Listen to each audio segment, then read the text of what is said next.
आखिर एक दिन ये संकल्प आया कि इस स्वार्थी व विकारी दुनिया को छोड़कर ईश्वरीय दुनिया में क्यों न चले। यदि अत्याचार ना होते तो वह विचार ना आते। ये दृढ़ संकल्प करके अमृत वेले 4 बजे शोभा को नींद से जगाकर उसको साथ लेकर कराची सत्संग में पहुंच गई। सत्संग चल रहा था। बाबा की नजर जब मुझ पर पड़ी तो बाबा ने पूछा, बच्ची कैसे आई हो? बाद में और सबने भी पूछा। मैंने कहा, पुरानी दुनिया के धंधों को त्याग कर आई हूँ। बाबा ने कहा, बच्ची ऐसे मौके पर जबकि इतना हंगामा हो रहा है तुम यहाँ कैसे रह सकते हो?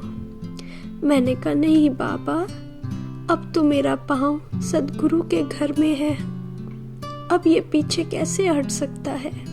सदगुरु मिलने जाइए, साथ न लीजिए कोई, आगे पाँव रखिए पीछे पाँव न होए। फिर दया निधि बाबा ने कहा, बच्ची पर सितम होते हैं। अच्छा, जब बच्ची कहती है कि मैं सिलाई की क्लास में रहूंगी तो फिलहाल इसे वहां रहने दो, और अगर कोई पूछे तो कहना कि ये वे सिलाई की क्लास में है। इस प्रकार सारा दिन बीत गया। मन में संकल्प आता था कि कहीं कोई खींचकर वापस न ले जाए। शाम के 6 बजे थे। एक टैक्सी लेकर मेरा पति और अन्य संबंधी आ गए। 2 व्यक्ति बाहर ही रहे और 2 अंदर भवन में आ गए। कहने लगे, हम रुक्मणी से मिलना चाहते हैं। बाबा की अनुमति से उन्हें अंदर आकर मिलने की इजाजत दे दी गई। उन्होंने पूछा, तुम यहाँ क्यों आई हो? मैंने कहा, मैं सत्संग के बिना नहीं रह सकती।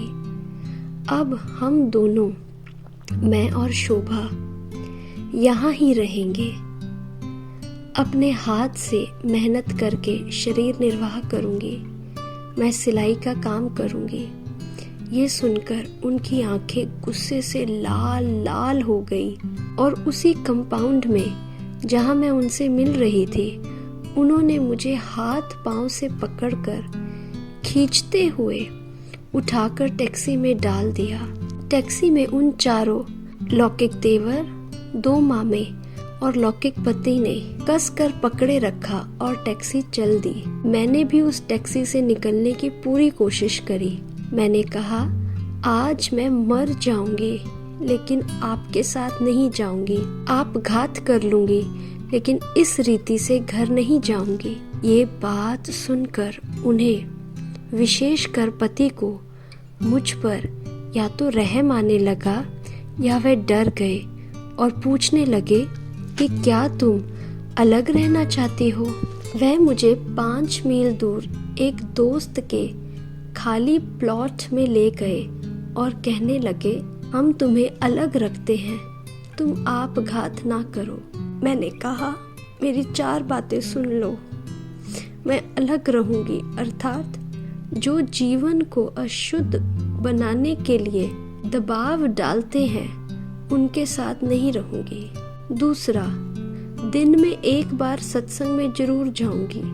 तीसरा, शोभा को घर वापस नहीं लाऊंगी। चौथा, सभी नियमों, ब्रह्मचर्य, शुद्ध अन्न आदि पर चलूंगी। आप मुझे इन 4 बातों की छुट्टी लिख करके दो, वरना मैं आपघात कर लूंगी।